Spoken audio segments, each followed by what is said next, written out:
पनीर चना मसला एटा क्या भल न लगे जे जो मैंने आमिष न खाती से मैंने तो आपको बहुत पसंद करती।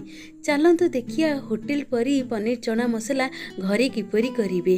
वीडियोटी भल लगी लाइक शेयर सब्सक्राइब करदे। नमस्कार, गाँ ब्लॉगर सोनाली को आपण मानक स्वागत। पनीर चना मसला करने प्रथम मु आलू को आ पनीर को छोट छोट काटी देछि आ चना को भल भाव हलदी लुण देकी ये सीझे देछि। देखो भल भाव सीझी जाइए। चलतु कौन कौन सामग्री दरकार ताहा देखीदेव। ये गोटे बड़ पियाज नहीं जाइए, अदा रसुण आ गोटे छोट साइज टमाटर नहीं जाइए। मसला देखो मीट मसला, काश्मीर लंका गुंड, जीरा पाउडर, धनिया पाउडर, हलदी गुंड, लंका गुंड, लुण एतिक सब मुझे। चलतु मसला को प्रस्तुत करिया। ता पूर्वर आलू पनीर को भल भाव छाणीदेवा। तो मु कढ़ई रे रिफाइन तेल नहीं जाइए पनीर छाणी बोली से कटा होता पनीर को पकई देछि। आ देखो पनीर भल भाव भाजिकी नाली हो जाइए। एबे ताकू काढ़ीदेवा। से ही तेल रे आलू मध्य भाजीदेवा भल भाव। एबे से तेल रे आलूटा को भल भाव छाणीदेवा। आलूटा को भल भाव छाणीदेले बहुत स्वाद लगी थाए आलूर। आलू इे छणा हो सियाड़े पियाजटा को आगे बाटी दिए, मसला प्रस्तुत कर दिए पियाज बाटी। आड़े देखूँ मु काजू 4-5टा बतरेकी थुई देछि। एथिरे काजू बटा पकेले बहुत टेस्टी लगी थाए। आ देखूँ आलू भल भाव नाली होपरी मीडियम आंचरे आलूटा को नाली करदेवे। और नाली हो गलानी एबे ताको काढ़ीदेवा। आ पियाज बटा को देदेवा। तेजपत्र टी तेल रे पकई देगी ये पियाज आमर बटा हो जाइए। तेल रे टी तेजपत्र पकईदेवा। आ पियाजटा को बटा को पकईदेवा। पियाज आग प्रथम कसेबे, कंचापणा पलैले से जेकोसी मसला आप पकईबे। एबे मु अदा रसुण पेस्ट टी करदे से ग्राइंडर रे अदा रसुण पेस्ट करके पियाज देखो भल भाव नाली हो गलानी। एबे अदा रसुण पेस्ट पकईदेवा।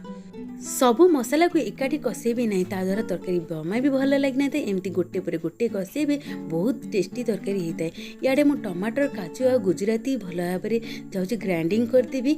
टमाटर प्यूरी देले तरकारी बहुत ग्रेवीटा बहुत मोटाड़िया होता है। देखो अदा रसुण पियाज भल भाव कषे हो जाए। काजू टमाटर प्यूरी पकईदेवा।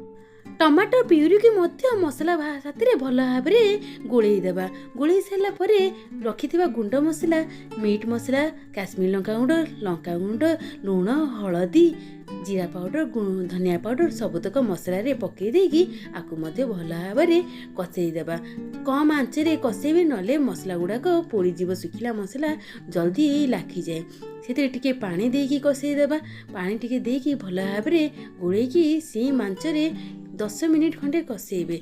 आ द्वारा मसला बहुत भल लगी थाए। तरकारी भी भल टेस्टी होता है। देखो भल भाव मसला कषे हो जाए। मुझे सिम रे किसी समय छाड़देवी। 5 ରୁ 10 मिनिट मसला भल भाव सिम आंचरे कषेला मसला भल भाव कषे हो जाए। देखो तेल पूरा छाड़ी जाइए। मसला कलर देखिए केते सुंदर देखा ना। तापर से छणा आलू, छणा पनीर आ सीझा होगी रखाई चना को पकईदेवा। और टिके पानी देकी यह मसला रे भल भाव कषेया। जिते सिम आंचरे करेंगे से तरकारी बहुत टेस्टी होता है। तापर टिके टमाटर सॉस को चिली सॉस पकईदेवा। ए पानी मिसेछि से लगी एत देखा ना गोटे चामच पकईबे। यह द्वारा तरकारी पूरा होटेल तरकारी भाया लगे। बहुत टेस्टी भी लगता है। देखिले केते सुंदर देखा ना तरकारी। आपको भी भल भाव कषेबे। जेकोसी जिनस धीरे सुस्ते कले बहुत टेस्टी होता है।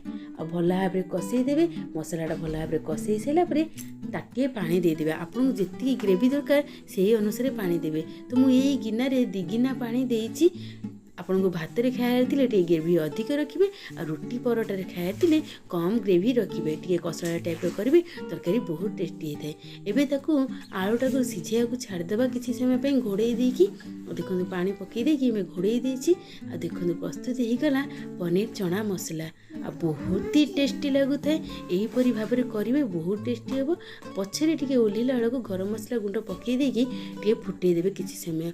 प्रस्तुत आमर हो गला तरकारी पनीर मसला चना मसला। बहुत टेस्टी लगता है। चलतु आपको सर्व करवा। पनीर चना मसला को जेकोसी खाया से खाईपर। रुटी हो कि भात परोटा जो थे खातु बहुत टेस्टी लगे। आम भिडी केमती लगे कमेंट रे कहे। और लाइक शेयर सब्सक्राइब निहाती करदे। जय जगन्नाथ।